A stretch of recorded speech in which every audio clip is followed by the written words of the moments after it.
Recorded देखो आप लोग, ठीक है। क्या पता फ्यूचर में लाइव आए तो आ सकते हैं, आते बोर्ड पर एक्सम आते समझते, ठीक है।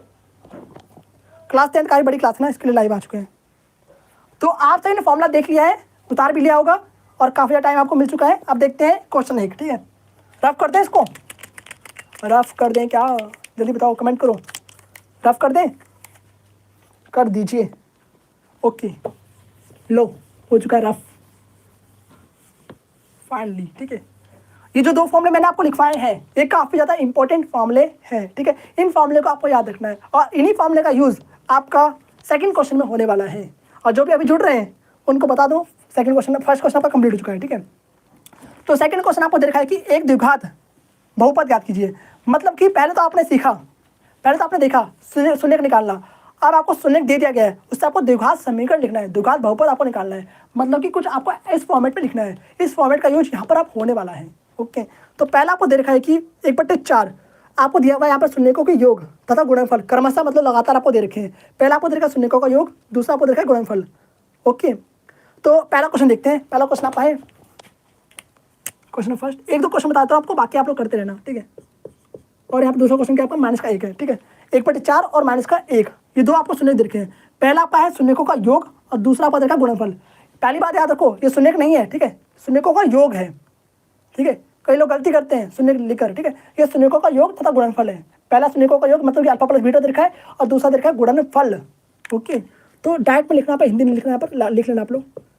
कितना देखा है, 1/4 दे रखा है और होता कितना है आपका माइनस का b/a होता है, थोड़ा माइनस का b/a होता है, थोड़ी देर पहले मैंने आपको बताया था। और कितना दिया हुआ है आपको, 1/4 दे रखा है। और दूसरा आपको दे रखा है अल्फा इंटू बीटा, कितना -1, होता कितना है c/a, फॉर्मूला ये होता है। और दे कितना रखा है आपको, -1 दे रखा है। इसके बट्टे में कितना है, 1 है, इसके बट्टे में कितना है, 4 है। और यहाँ पर भी a लिखा हुआ है, यहाँ पर भी a लिखा है। ये तो पॉसिबल ही नहीं है, क्योंकि यहाँ पर a का मान कितना है, 4 है और यहाँ पर a का मान 1 है। एक ही द्विघात समीकरण में एक ही 2 मान कैसे हो सकते हैं, एक ही 2 मान कैसे हो सकते हैं, नहीं हो सकते ना। इसका मतलब हमें पहले इसको इक्वल करना पड़ेगा। इक्वल कैसे करेंगे, यहाँ पर कितना 4 है ना, तो 4 को ऊपर और नीचे मल्टीप्लाई कर देंगे, सबसे सिंपल है।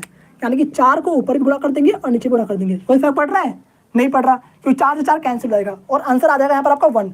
और किसी भी संख्या को 1 से गुणा करते हैं तो आंसर सिंपल सा सेम ही आता है। ओके, तो गुणा करने के बाद कितना बन गया यहाँ पर आपका, -4 बटे में कितना हो गया, 4 एकम 4। आप ऊपर वाले को ऊपर से और नीचे वाले को नीचे से कंपेयर कर दो और आपको a, b और c का मान निकाल लेना है। और a, b, c का मान आपको यहाँ पर पुट कर देना है, सिंपल सा। ओके, करो जल्दी से। अब आपको जांच करना भी सिखाऊंगा मैं।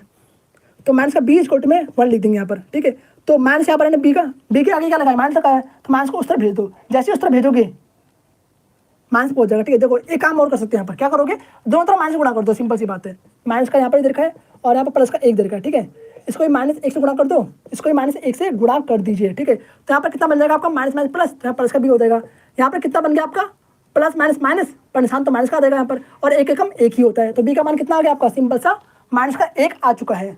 क्या करा यहाँ पर हमने, दोनों तरफ -1 से गुणा कर दिया। क्या करा, दोनों तरफ -1 से गुणा कर दिया है। ओके, कोई डाउट यहाँ पर आपका नहीं होना चाहिए, ठीक है। कुछ इस तरीके से करना है, काफी सारे तरीके होते हैं क्वेश्चन करने के, ठीक है। कॉन्सेप्ट चेंज होते रहते हैं। यहाँ पे सिंपल सा माइनस को उस तरह भेज दो, b का मान आ जाएगा -1। ओके, इस तरीके से। अब आपको करना है c/a, मतलब c को इक्वल टू करना है। अब आपको इसको इससे कंपेयर करना है, तो a का मान कितना आ गया आपका, 4 आ चुका है, सिंपल सी बात है। और आपको करना है c को इक्वल करना है किससे, -4 से, मतलब ऊपर वाले को ऊपर से। यानी कि c का मान कितना आ चुका है, -4 आ चुका है। a का मान आपको मिल चुका है, b का मान आपको मिल चुका है, c का मान आपको मिल चुका है। सिंपल सा इन सभी को आपको इसमें पुट कर देना है। मैं इसको मान ला समीकरण 1, ठीक है। तो आपको a, b एंड c का मान, आपको a, b एंड c का मान समीकरण 1 में रखने पर, में पुट करने पर, मतलब रखने पर, ठीक है।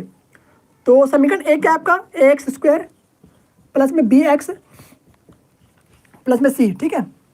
तो यहाँ पर आपका a का मान दे रखा है 4, तो 4x² यहाँ पर हो गया, प्लस में b का मान आपको दे रखा है कितना, -1, तो -1 यहाँ पर रख देंगे, इंटू में x यहाँ पर कर देंगे, प्लस में c का मान कितना दे रखा है, -4, तो -4 यहाँ पर रख देंगे, सिंपल सा, ठीक है।